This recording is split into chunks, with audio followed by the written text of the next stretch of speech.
तुम्हारा ही तो कार्य करने आया था युवराज दुर्योधन।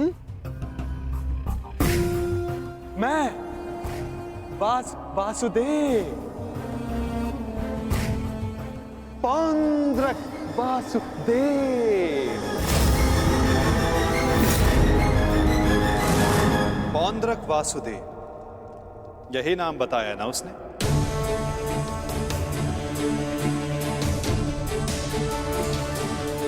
जिसने मेरी भांति वेशभूषा भी धारण कर रखी थी, है ना? हाँ, आप जानते हैं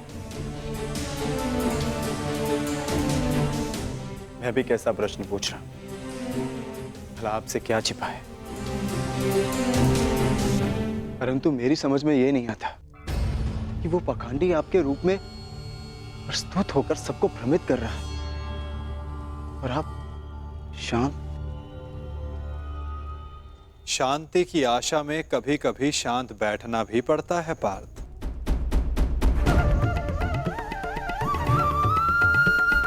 मुझे ज्ञात है कि पौंड्रक मेरे नाम का दुरुपयोग करके सबको भ्रमित कर रहा है, परंतु अवसर सबको मिलना चाहिए अपनी भूल सुधारने का।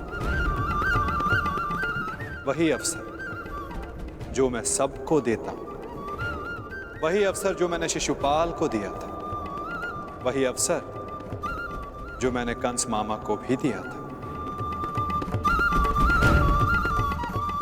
और यदि मनुष्य अपनी भूल ना सुधारे तो उचित समय आने पर उसे अपने कर्मों के फल अवश्य मिलते हैं पार्थ।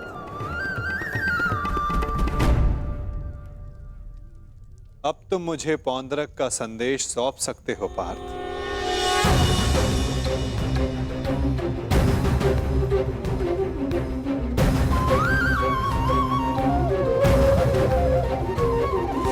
यदा यदा हि धर्मस्य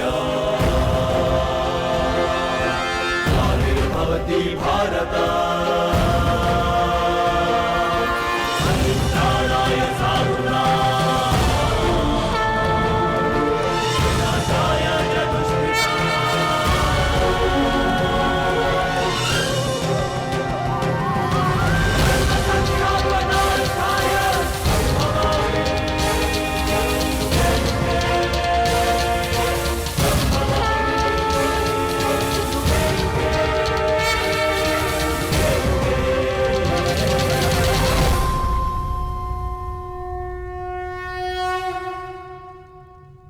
ये क्या था माधव? पौंड्रक का संदेश पार्थ। संदेश?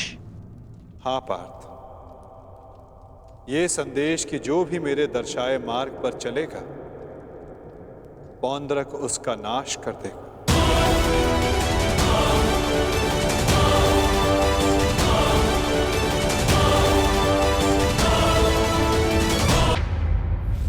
ये वासुदेव नहीं है। कौन है ये मित्र? हमारे मित्र का मित्र है ये पौंड्रक, पौंड्रक वासुदेव।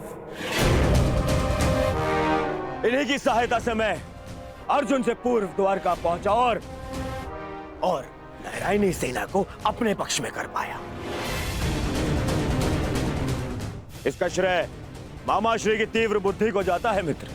उन्हीं ने पौंड्रक को संदेश भेजा कि वो अर्जुन के मार्ग में बाधा उत्पन्न करे।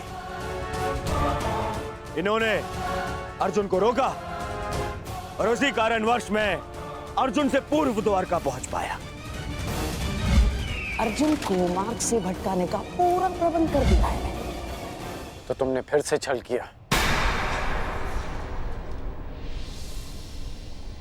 छल? छल मैंने नहीं, उन्होंने किया। युधिष्ठिर के स्थान पर अर्जुन को भेजकर मैंने तो केवल उन्हें उत्तर दिया है। मित्र, उन्होंने जो किया उसे छोड़ो। परंतु तुम्हें अवसर मिलने पर भी तुमने वासुदेव के स्थान पर नारायणी सेना को चुना। इसे मूर्खता कहते हैं। मूर्खतापूर्ण बातें तो तुम कर रहे हो अंगराज। वासुदेव तो दुर्योधन के ही पक्ष में है। मैं हूं वास्तविक वासुदेव। पौंड्रक वासुदेव दुर्योधन के ही पक्ष में है। मुझे तुम पर दया आती है अंगराज, दया आती है तुम पर कि मुझे समक्ष पाकर भी तुम उस छलिए कृष्ण की माया में उलझे हुए हो। समझ ही नहीं आता कि ऐसी क्या माया डाली उस छलिए कृष्ण ने कि तुम सत्य देखने को प्रस्तुत ही नहीं हो।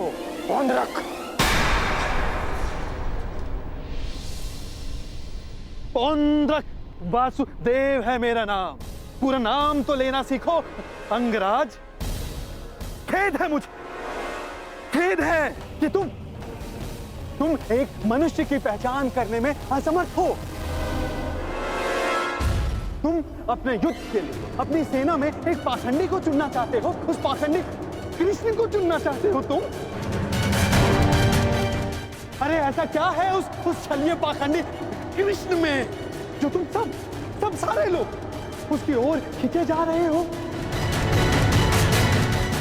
क्या समस्त संसार में केवल एक ही मायावी रह गया है? हाँ?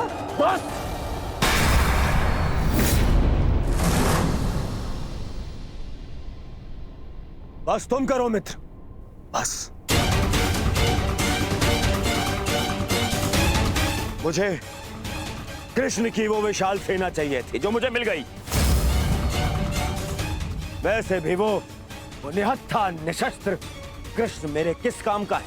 हाँ, सत्य कहा दुर्योधन, सत्य कहा। वो छलिया कृष्ण किसी काम का नहीं। देखना तुम ही जीतोगे ये युद्ध, क्योंकि तुम्हारे पास केवल नारायणी सेना नहीं, स्वयं वास्तविक नारायण, वास्तविक वासुदेव, पौंड्रक वासुदेव। वो कृष्ण तो मेरा रूप रखकर सबको भ्रमित करता रहता है। बैरूपिया मात्र है वो तो। उस कृष्ण का तो इस संसार से मैं... अब एक और शब्द वासुदेव के विरुद्ध मत कहना।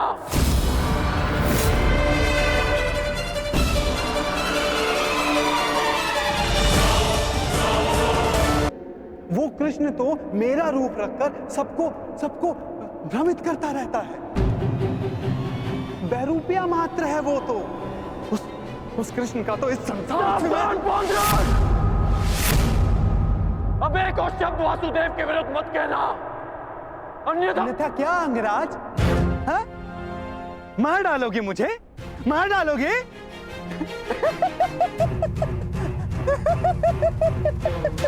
दुर्योधन, तनिक देखो तुम्हारी सेना का ये वीर कहीं वास्तविकता में उस छलिए का गुप्तचर तो नहीं है? छलिए और बहरूपिये तो तुम हो पौंड्रक। कुछ ही क्षणों में तुम्हारी वास्तविकता मेरे समक्ष आ गई है। तुम मेरी चिंता करनी छोड़ो, केवल अपनी चिंता करो।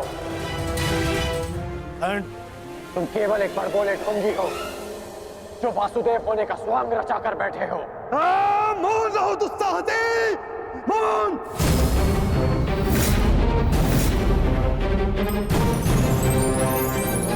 तेरा इतना दुस्साहस कि तू मुझे पौंड्रक वासुदेव को ढोंगी कहता है, मूर्ख।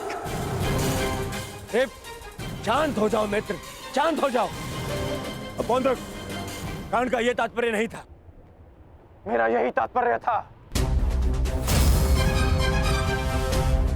ये ढोंगी है।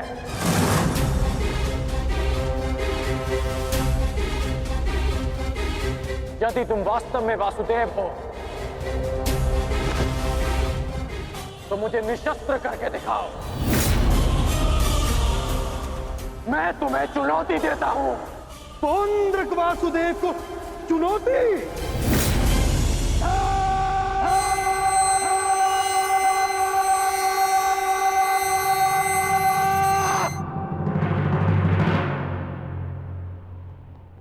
ऐसे खड़े खड़े देख क्या रहा है तू, मूर्ख? हाँ, मेरे साथ युद्ध कर।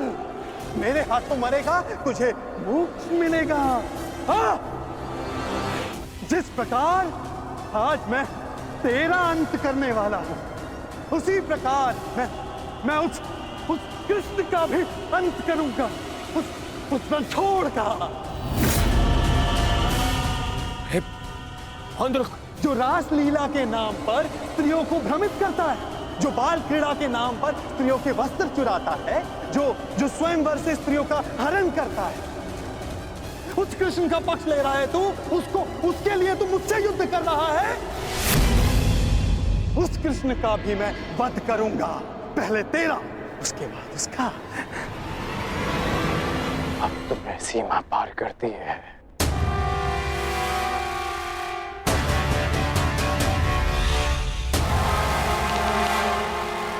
नहीं मित्र, नहीं। मित्र, आज इस पौंड्रक का अंतिम दिवस है।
अगला प्रहार तुम्हारे सीने को चीर देगा पौंड्रक।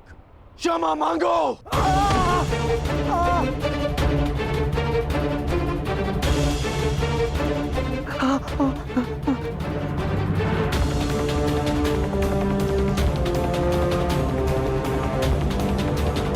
अब बोलो, क्या कह रहे थे तुम?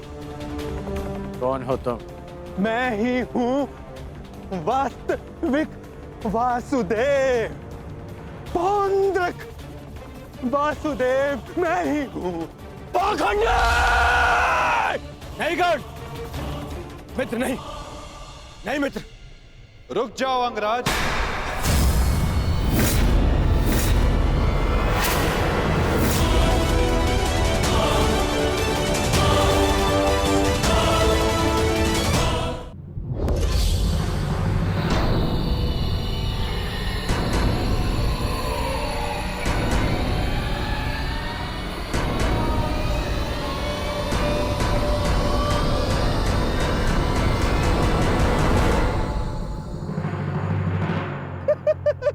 गया तू छलिए, आ गया। अंततः वो दिन आ गया कृष्ण, जिसकी वर्षों से मुझे प्रतीक्षा थी। यदि अंत से पूर्व मनुष्य को उसकी भूल का भान हो जाए तो अच्छा ही होता है। अब तो तुम्हें विश्वास हो गया होगा कि वास्तविक वासुदेव कौन है। मैं ही हूं वास्तविक वासुदेव। पौंड्रक वासुदेव, इसलिए जिसका अधिकार आरंभ से केवल मेरा है। मुझे मेरा सुदर्शन चक्र दे दो कृष्ण। देने ही तो आया हूं तुम, परंतु चेतावनी, मैं तुम्हें बहुत अवसर दे चुका हूं पौंड्रक। तुम्हारे पाप का घड़ा भरता जा रहा है पौंड्रक। अब मेरा स्वांग रचना बंद करो। चुप कर छलिए कृष्ण। तू ढोंग, तू छलिया मुझे बताएगा कि अब मुझे क्या करना चाहिए और क्या नहीं। जो तुझे देव मानते हैं ना, वो सब दृष्टिहीन है और बुद्धिहीन भी। परंतु मैं नहीं हूं। अपने सहयोगियों को धैर्य की महिमा समझाओ दुर्योधन। युद्ध प्रारंभ होने में अभी समय शेष है और समय से पूर्व युद्ध को आमंत्रण देना सर्वनाश को आमंत्रित करने के समान होता है दुर्योधन। क्योंकि इस समय मैं अस्त्र ना उठाने के लिए बंधित नहीं हूं। मनुष्य को खाई में गिराने के लिए उसका केवल एक पग पर्याप्त होता है पौंड्रक। अभी अभी मैंने कर्ण को रोककर तुम्हें मृत्यु के मुख में जाने से रोका है। कदाचित तुम्हारा अगला पग तुम्हारा अंत ना रोक पाए पौंड्रक।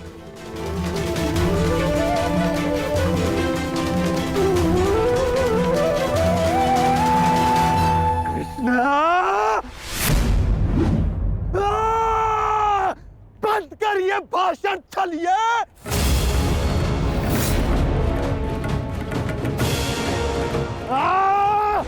छलिए पाखंडी, आज मैं तेरा अंत करके ही रहूंगा कृष्ण। धैर्य रखो मित्र, क्रोध मुझे भी आ रहा है। अपने क्रोध को युद्ध के लिए बचा के रखो।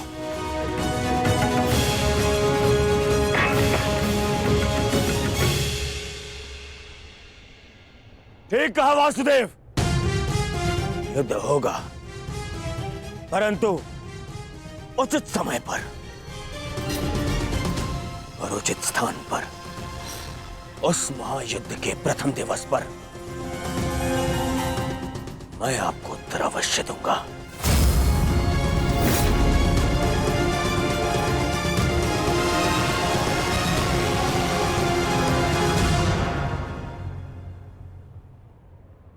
तुम चोटिल हो मित्र, आओ तो मैं तुम्हारे शिविर पर छोड़ दूं। आओ।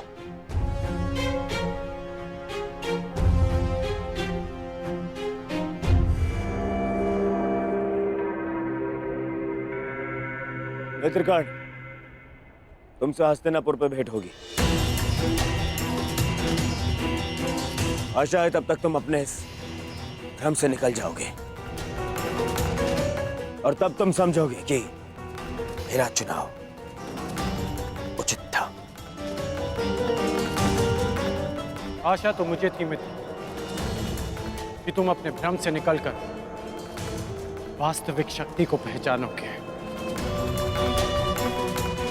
परंतु अब कोई लाभ नहीं। जो हानि तुमने स्वयं को और हम सबको पहुंचानी थी, वो तुम पहुंचा चुके हो। चल मोटे, आज कृष्ण, मैं अपना सुदर्शन चक्र तुझसे लेकर रहूंगा, जिस पर आरंभ से केवल मेरा अधिकार था, है और रहेगा।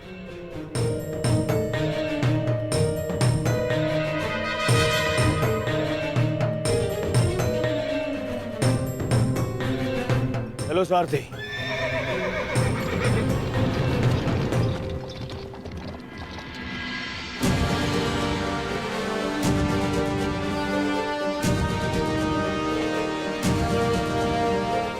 प्रणिपात वासुदेव, आज्ञा दे। इतनी भी क्या शीघ्रता मित्र? सारथी रह चुका हूं तुम्हारा। आज भी अपने रथी का मन पढ़ सकता है ये नटवर। समझता हूं कि तुम व्यथित हो। क्या अपने मन की बात अपने सारथी से नहीं कहोगे तुम?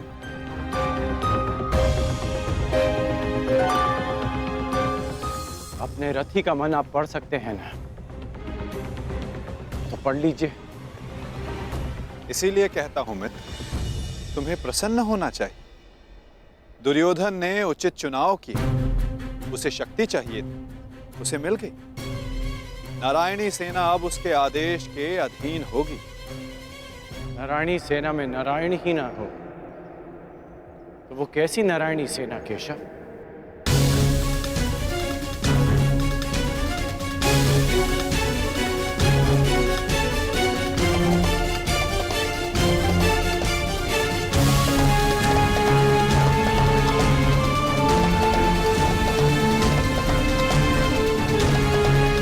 जो दुर्योधन ना पहचान सका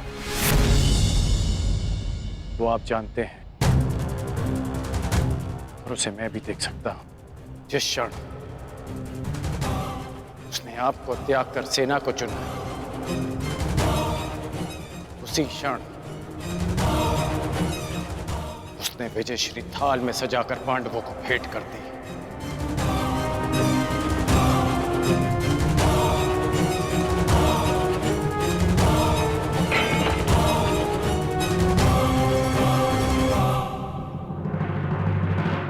क्यों लगता है मित्र? नारायणी सेना दुर्योधन के अधीन होने से उसकी शक्ति में वृद्धि अवश्य हुई है। तुम्हें नहीं लगता कि अर्जुन ने भूल की? क्या मिला उसे निहत्थे कृष्ण को चुनने से? जिसके हाथ के संकेत से सृष्टि बनती है और बिगड़ती है, वो कैसे निहत्था हो सकता है वासुदेव?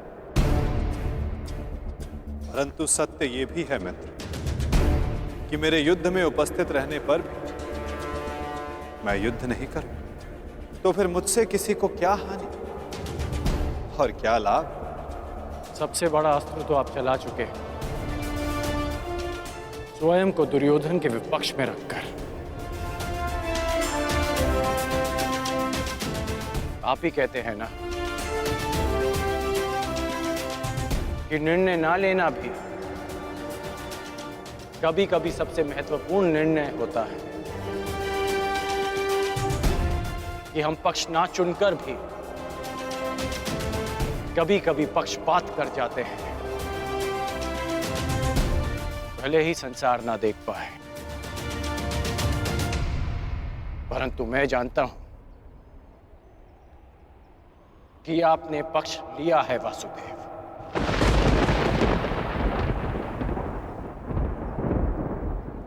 नहीं मित्र, मैं किसी का पक्ष नहीं लेता, ना किसी को चुनता हूं। लोग मुझे चुनते हैं या छोड़ते हैं। मानता हूं कि आपने किसी को नहीं चुना, परंतु आपने दुर्योधन को बाध्य किया कि वो आपको ना चुने। आपने ऐसी परिस्थितियां उत्पन्न की कि वो ही आपको चुने जिसे आप चुनना चाहते हैं।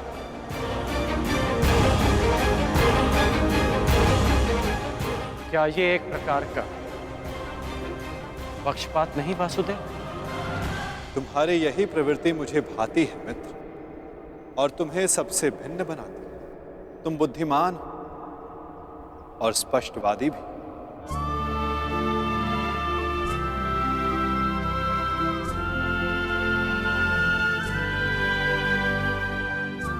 ऐसा होकर भी क्या लाभ वासुदेव,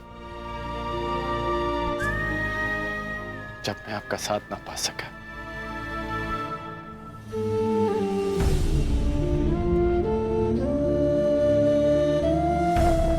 कितने वर्ष हो गए हमारी भेंट को, जिससे हम मिले हैं, हमारे पक्ष सदा भिन्न थे, परंतु हमारी सोच एक थी वासुदेव। फिर आपने ऐसा क्यों किया? मैंने ऐसा क्या किया मित्र?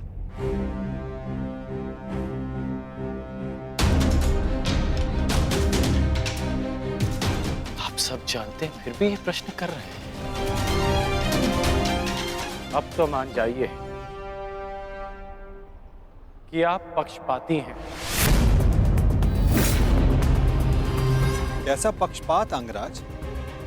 विराट नगर में मैंने कौरवों और पांडवों को समान अवसर दिए कि द्वारका आकर मुझसे पहले जो समर्थन की मांग करेगा मैं उसी का समर्थन करूंगा। विराट नगर में जब आपने वचन दिया, वहां सब उपस्थित थे, परंतु द्वारका में जो घटित हुआ वो केवल दुर्योधन और अर्जुन ही जानते हैं। दुर्योधन को केवल आपने भ्रम दिया और शक्ति दी अर्जुन को।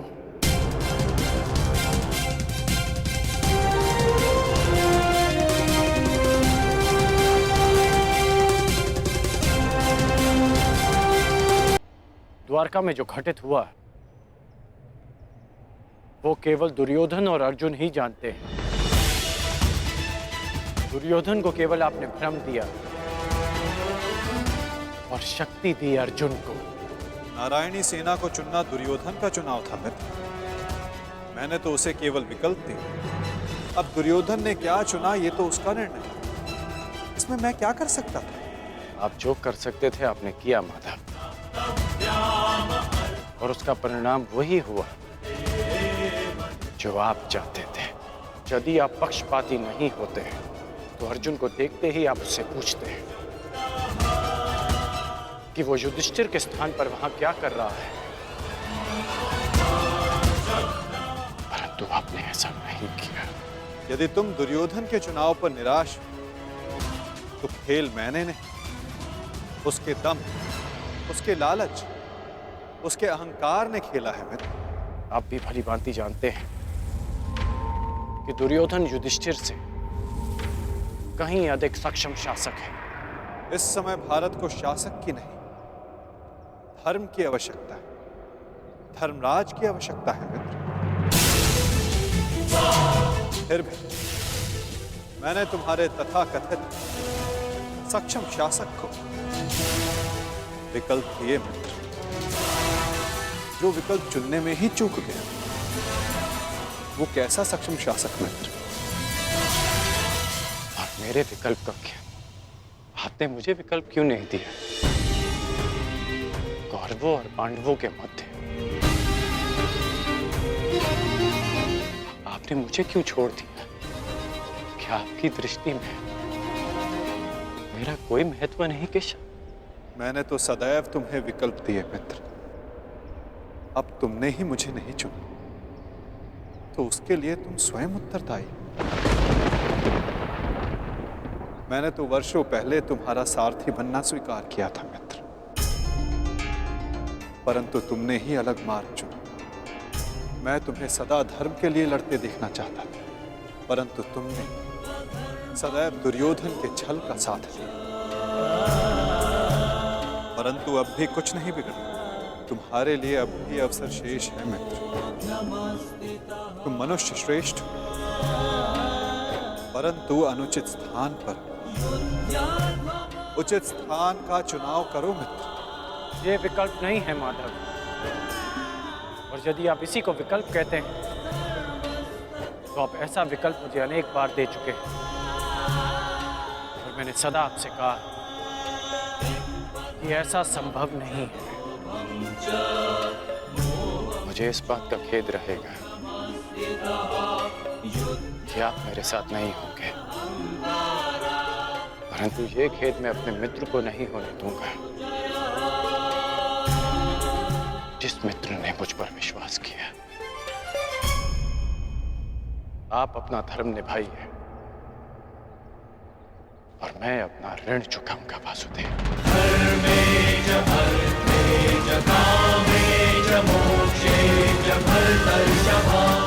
युद्ध में भेंट होगी। प्रणिपात वासुदेव।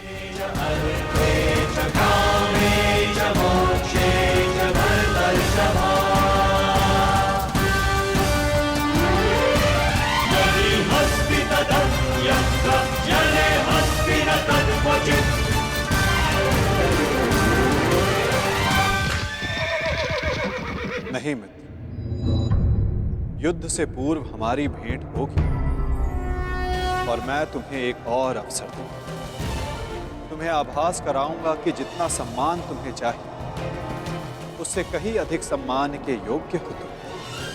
अगली भेंट में तुम्हारी वास्तविकता से भेंट करवाऊंगा मित्र।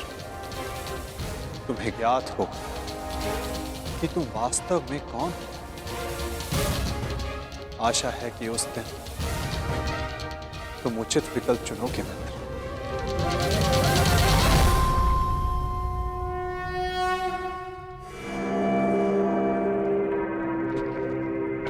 मामाश्री,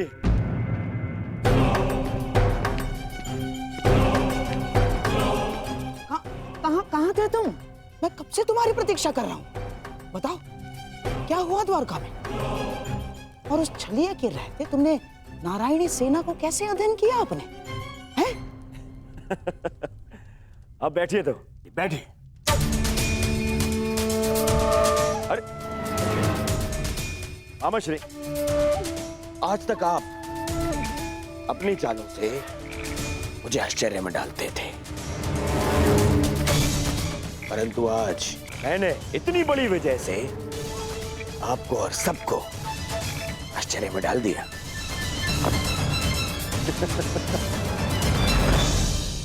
सब इतने प्रसन्न है मेरे इस निर्णय से, सवाए मेरे मित्र कर्ण के।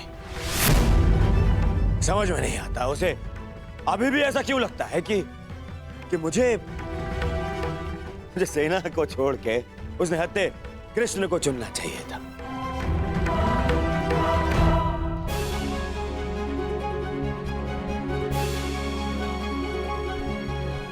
आज वासुदेव हमारे साथ है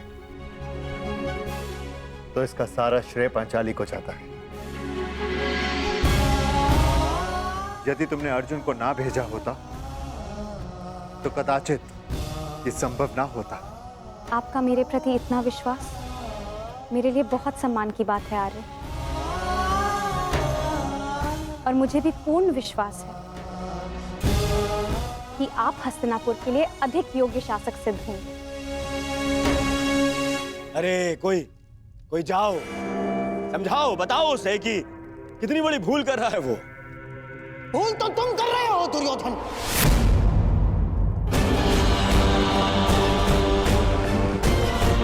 आज पहली बार मैं कर्ण से सहमत हूं। तुम्हें नारायणी सेना के स्थान पर कृष्ण को ही चुनना था। ये क्या कर लिया तुमने? मैंने क्या किया मामाश्री? उस कृष्ण ने वहां वचन दिया कि वो युद्ध में अस्त्र नहीं उठाएगा, तो फिर मैं नारायणी सेना को छोड़कर उसने हत्या कृष्ण को चुनकर क्या कर लेता? अब हमारे विरुद्ध पूरी नारायणी सेना होगी जो हर प्रकार की व्यूह रचना में निपुण है।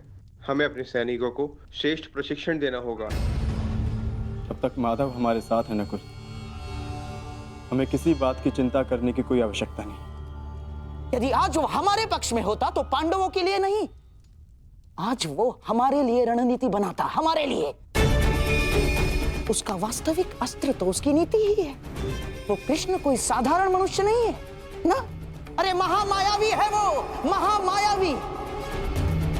वो समय को अपने मुताबिक चलाना जानता है, और इतना ही नहीं, वो अपने पक्ष के अनुसार परिस्थितियां भी बदल देता है। समझ गए?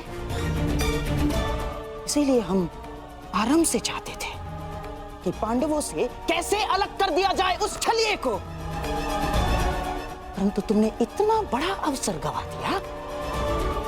क्या किया ये है? क्या कर दिया ये तुमने? अरे समझ में नहीं आता है मुझे, क्यों सब उस कृष्ण से इतना भयभीत हैं? क्यों? कुछ नहीं, कुछ कुछ नहीं बिगाड़ पाएगा वो। अब तो उसकी सेना भी मेरे अधीन है। कुछ नहीं बिगाड़ पाएगा वो। देखो दुर्योधन, अब इस बात पर वाद विवाद करके समय व्यर्थ करने से कोई लाभ नहीं। जो हानि होनी थी वो तो हो चुकी। अब इस हानि की भरपाई करने का समय आ गया है। उचित कहा आर्य। अब चाहे जो हो जाए, कौरवों की पराजय निश्चित है, क्योंकि ये धर्म युद्ध है। विजय धर्म की ही होगी। और वासुदेव के हमारे पक्ष में आने के साथ साथ न्याय और धर्म भी हमारे पक्ष में है। विजय हमारी होगी।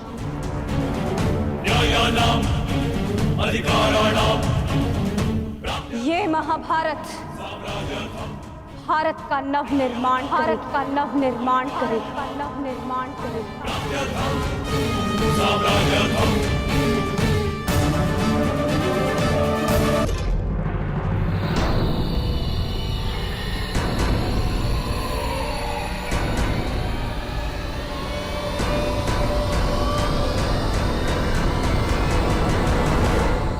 अच्छा हुआ कर्ण, तुम आ गए। हम तुम्हारी प्रतीक्षा कर रहे थे। हाँ, सभा का आरंभ मैं सबसे पूर्व महाराज धृतराष्ट्र को राजकुमारी लक्ष्मणा के विवाह की बधाई देकर करना चाहता हूँ। बधाई हो महाराज। और हाँ, अत्यंत खेद के साथ मुझे ये भी कहना पड़ रहा है कि ये अंतिम शुभ अवसर था जिसमें सारे कुरुकुल ने भाग लिया। हाँ, क्या पता इस युद्ध के पश्चात कौन जीवित रहेगा और कौन नहीं।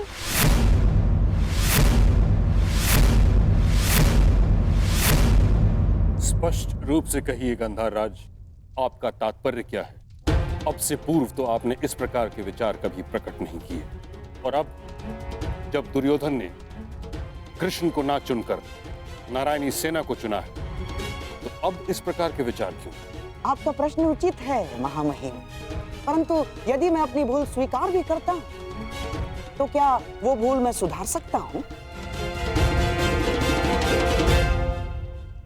कर्ण, तुम्हारा इस विषय में क्या कहना है?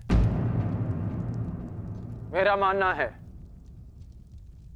कि हमें वार्तालाप में समय व्यर्थ नहीं करना चाहिए। हमें अपनी सेना को प्रशिक्षण देकर उन्हें और शक्तिशाली बनाना होगा। अपनी सेना में अधिक से अधिक महान योद्धाओं को एकत्रित करना होगा। मेरा एक और मानना है कि हमें युद्ध के लिए तत्पर रहना चाहिए।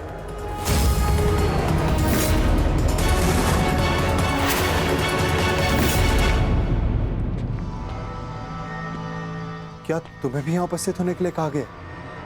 हाँ भ्राताश्री, मुझे प्रहरी ने निद्रा से उठाकर संदेश दिया कि हमें शीघ्र ही यहाँ उपस्थित होना है। परंतु क्यों और किसके आदेश पे? ये आदेश मैंने दिया है।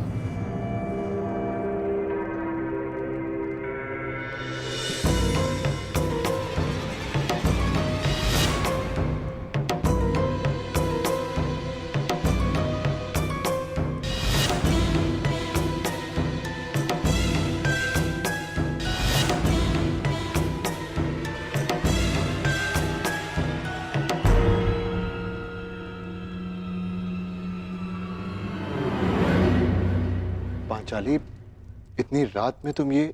क्योंकि ये समय सोने का नहीं है धर्मराज, जागने का है। और जो बात मैं कहना चाहती हूँ उसके लिए सूर्योदय की प्रतीक्षा नहीं कर सकती। ऐसा क्या है पांचाली?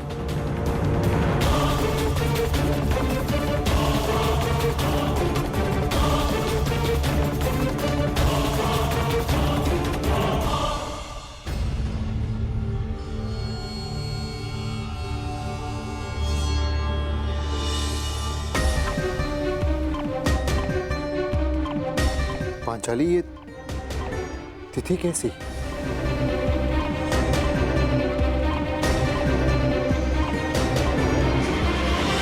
ये वो तिथि है आर्य जिस दिन हम कौरवों के विरुद्ध युद्ध आरंभ करेंगे। यदि ये युद्ध हुआ तो कितने योद्धा और कितने सैनिक मारे जाएंगे? महाराज, इस तथ्य से सभा में उपस्थित सभी मनुष्य अवगत हैं। हाँ, ये भी तो हो सकता है कि हम में से किसी को युद्ध में जाने की आवश्यकता ना पड़े।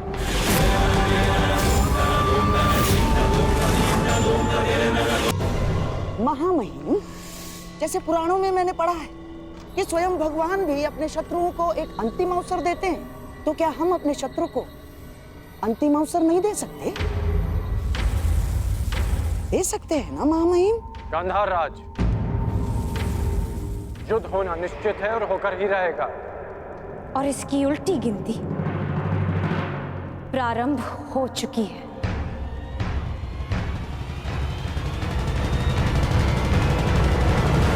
मैं तुम्हारे विचारों से सहमत नहीं हूं। जितना असहमत मैं गंधार नरेश की सोच से हूं, उतना ही असहमत मैं इस निष्कर्ष से हूं। हर परिस्थिति में संधि युद्ध से श्रेष्ठ होती है। हमें पांडवों से संधि वार्ता कर लेनी चाहिए। युद्ध अभी प्रारंभ नहीं हुआ है महाराज, हम इसे रोकने का प्रयास कर रहे हैं।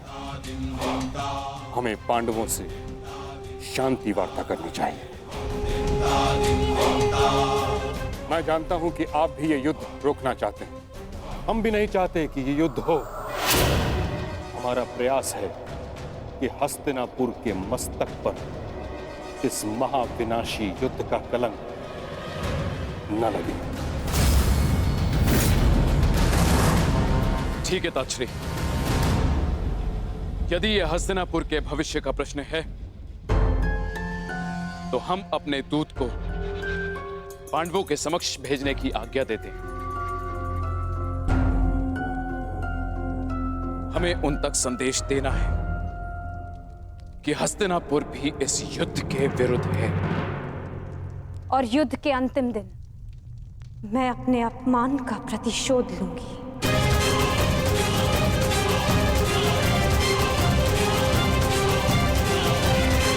जिस दिन दुर्योधन का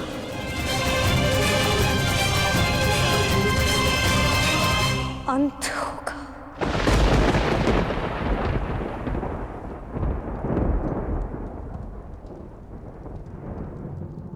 महाराज, ऐसे ये मेरा अंतिम निर्णय है कर्ण। हमें अपनी ओर से एक प्रतिनिधि चुनना होगा। क्या आपके मस्तिष्क में कोई नाम है महाराज? संजय।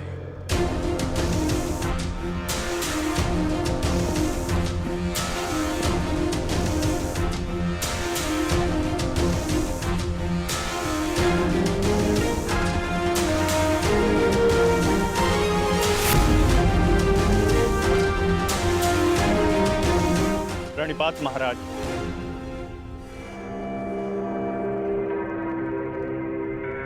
मुझे भी संजय के साथ जाने की आज्ञा दीजिए महाराज। नहीं कर्ण, यह एक अत्यंत संवेदनशील प्रकरण है। हमें योद्धा नहीं, नीति परख मनुष्य चाहिए।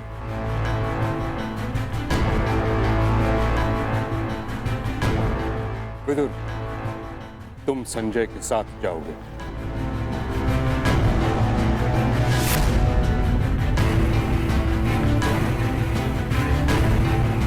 तो ठीक है, विदुर और संजय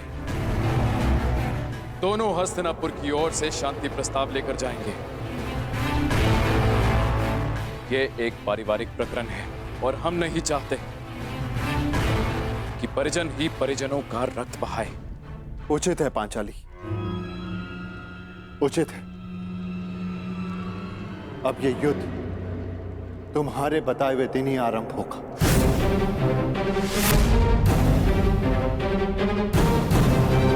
और इसका संदेश हम कौरवों तक पहुंचा देंगे।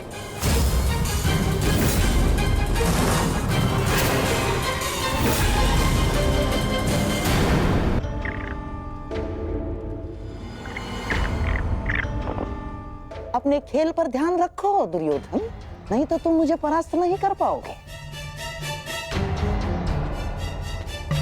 क्षमा कीजिए महाश्री, आपके इस चौसर में आपके जितना कौशल नहीं है मेरा, और खेल में मेरा ध्यान नहीं लग रहा है, क्योंकि मुझे समझ में ही नहीं आ रहा है कि आपने ऐसा किया क्यों। मैं पांडवों के समक्ष प्रस्ताव ले जाने के विरुद्ध था, आपने मुझे बाध्य किया। क्यों? आप पांडवों का विनाश नहीं चाहते? आप बदल गए क्या? क्यों आपने पिताश्री को शांति प्रस्ताव ले जाने के लिए मनाया? तुम्हें क्या लगता है दुर्योधन, क्या यह शांति प्रस्ताव युद्ध को रोक पाएगा? कदापि नहीं। अब यह युद्ध होकर रहेगा, इस युद्ध को कोई नहीं रोक सकता। अरे तो फिर संजय और विदुर को शांति प्रस्ताव लेकर क्यों भिजवाया आपने? क्यों ना बताइए ना। बताता हूं। समझो दुर्योधन, जिस प्रकार हम दूत भेजेंगे उसी प्रकार वहां से भी उन्हें दूत भेजना होगा ना। तुम्हें क्या लगता है कौन आएगा दूत बन के पांडवों की तरफ से? कौन आएगा? वही जो दर्शाता तो यही कि उसका किसी भी निजी प्रकरण से कोई संबंध नहीं, परंतु जो हर प्रकरण में बीच में घुस आता है, जो मेरे हर छल को अपनी बुद्धि के बल से असफल कर देता है, वो जिसकी मनोहर बातों का वो गुरु द्रोणाचार्य के चक्रव्यूह से भी अधिक शक्तिशाली है, वो जो हस्तिनापुर के सिंहासन पर तुम्हें नहीं उन पांडवों को बिठाना चाहता है। वही छलिया, वही वासुदेव कृष्ण। ये तो उसमें हंसने वाली क्या बात है? उसका क्या? बताता हूं।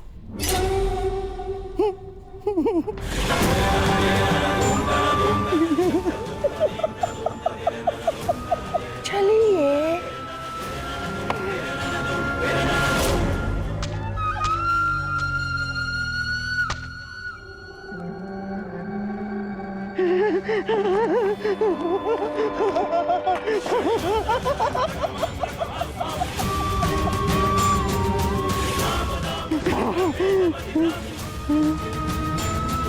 कृष्ण यहाँ आएगा तो अवश्य, परंतु जा नहीं पाएगा।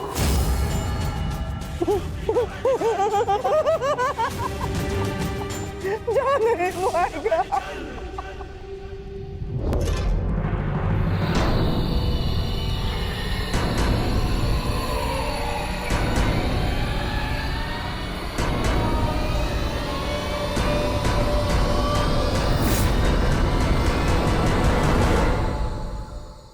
आपका क्या मत है वासुदेव? मैं इस प्रकरण में सम्मिलित ही नहीं हूं संजय महोदय, इसलिए इसका निर्णय भी युधिष्ठिर और दुर्योधन पर निर्भर करता है। परंतु मेरा यह कर्तव्य है कि मैं आप लोगों के विचारों को जानूं, क्योंकि शांति प्रस्ताव के लिए आप सबके समक्ष मुझे भेजा गया है, और मैं ये आशा करता हूं कि धर्मराज भी शांतिपूर्वक इस प्रस्ताव पर विचार करेंगे।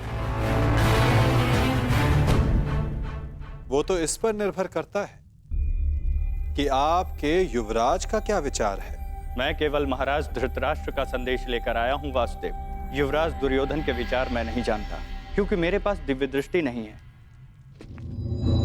किसे ज्ञात संजय महोदय, किसी दिन आपको दिव्य दृष्टि मिल जाए और आप वो देख पाए जो सबके लिए संभव ना हो।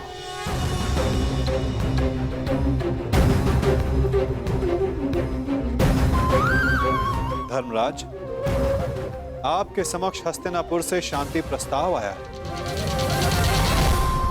क्या विचार है आपका?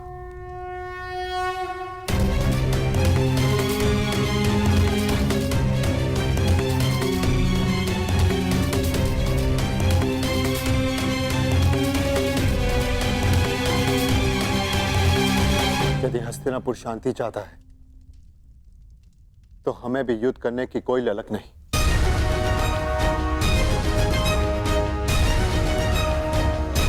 जब पितामह ने पहल की तो उनके निर्णय का मैं सम्मान करूंगा, परंतु ये युद्ध केवल मेरा नहीं, मेरे अनुजों का भी है और पांचाली का भी। इसलिए उनका मत जानना भी अत्यंत आवश्यक है। हमें ज्ञात है कि अवश्य ही तुम सबके हित की सोचोगे युधिष्ठिर, इसलिए हम सबको सबसे अधिक आशा तुमसे ही है। मुझे विश्वास है प्रतिकार और प्रतिघात के स्थान पर तुम शांति को महत्व दो। जहां तक शेष पांडवों का प्रश्न है, मुझे विश्वास है कि ये सब तुम्हारे निर्णय का सम्मान करेंगे।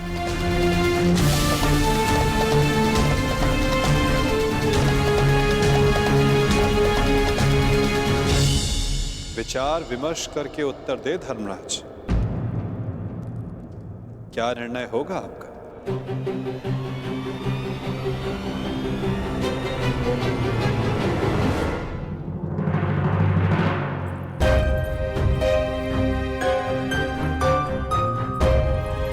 वृषसेन। अरे लक्ष्मणा, कैसी हो? मैं ठीक हूँ, परंतु तुम्हें यहाँ देख के आश्चर्य हुआ। तुम यहाँ कैसे? वो मैं शाम से मिलने आया था। हाँ, परंतु कुमार शाम से पहले मैं तुमसे मिलना चाहती थी। परंतु क्यों? क्योंकि अब केवल तुम ही अपने मित्र को इतनी बड़ी भूल करने से रोक सकते हो। सांब युद्ध में न केवल अपने पिता के विरुद्ध खड़े हो रहे हैं, अपितु वो स्वयं हस्तिनापुर की ओर से नारायणी सेना का नेतृत्व कर रहे हैं। परंतु अभी भी कुछ नहीं बिगड़ा है वृषसेन। सांब तुम्हारा मित्र है, उसे समझाओ, वो तुम्हारी बात कभी नहीं टालेगा। क्षमा चाहता हूँ लक्ष्मण। देखो, मैंने सदैव मित्र बनकर तुम्हारी सहायता की है, तुम्हारा पक्ष लिया है, परंतु आज मैं सांब का पक्ष लूंगा। वृषसेन? हाँ लक्ष्मण, मैं ये बहुत पहले ही निर्णय ले चुका हूं कि सांब जिस भी पक्ष में होगा, मैं सदैव उसी का साथ दूंगा।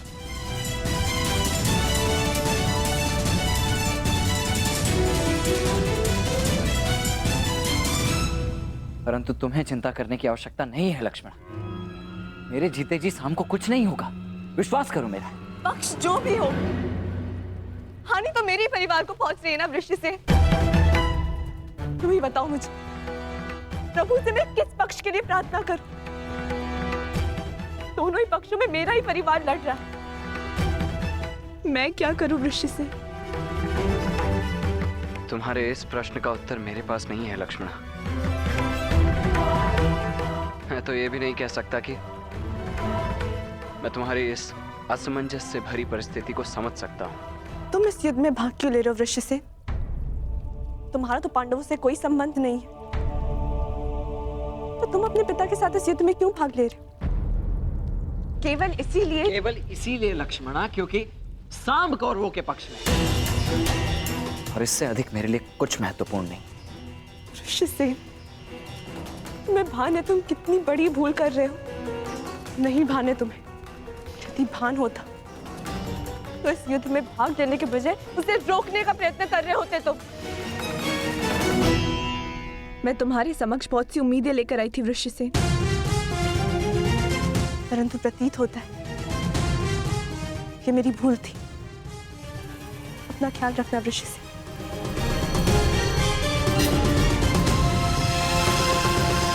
है पांचाली, परंतु इस महायुद्ध में केवल महाविनाश होगा।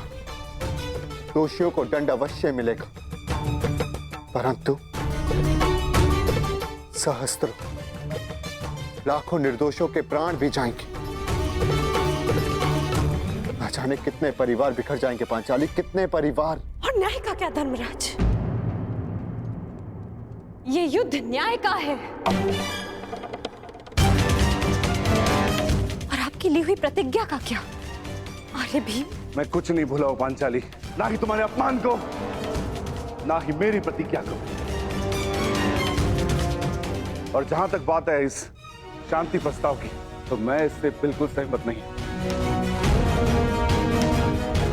परंतु पांचाली, हम सब तुम्हारा मत जानना चाहते हैं, क्योंकि यह प्रस्ताव स्वयं पितामह और महाराज के द्वारा भेजा गया है और इसे ऐसे ही ठुकराया भी नहीं जा सकता। आप भूल रहे हैं वृकोदर, उस सभा में श्रद्धेय पितामह और महाराज धृतराष्ट्र भी उपस्थित थे और वो भी मेरा अपमान होने से नहीं रोक पाए थे। मुझे लगा था कि वनवास पूर्ण होने के पश्चात हम सबके जीवन का एक ही उद्देश्य है, कौरवों का विनाश।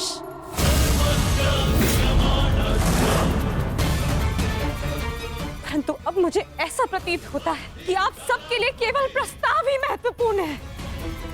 एक प्रस्ताव पर आपने अपना सब कुछ खो दिया और आज एक दूसरे प्रस्ताव में आप सबको सब कुछ भुला दिया जो हमने खोया था। क्या एक शांति प्रस्ताव कौरवों के दिए गए वर्षों पुराने घावों को भर सकता है?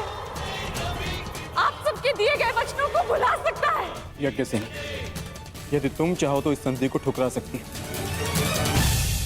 तुम्हें इसका पूर्ण अधिकार है, परंतु इसके पहले कोई भी निर्णय लेने से पूर्व मैं सखा वासुदेव से वार्तालाप करना चाहती हूँ।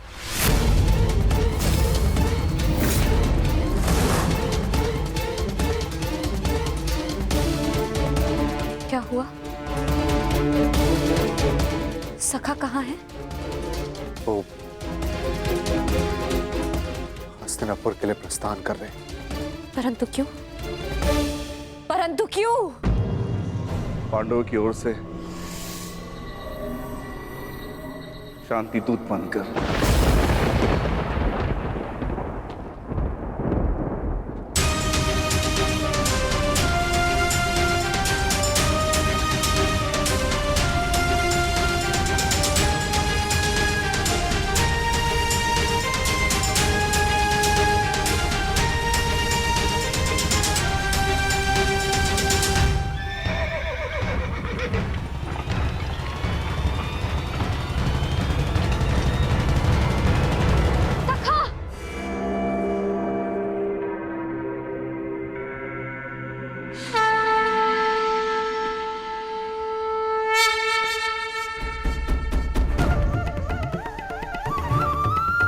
क्रोधित हो अपने सखा से?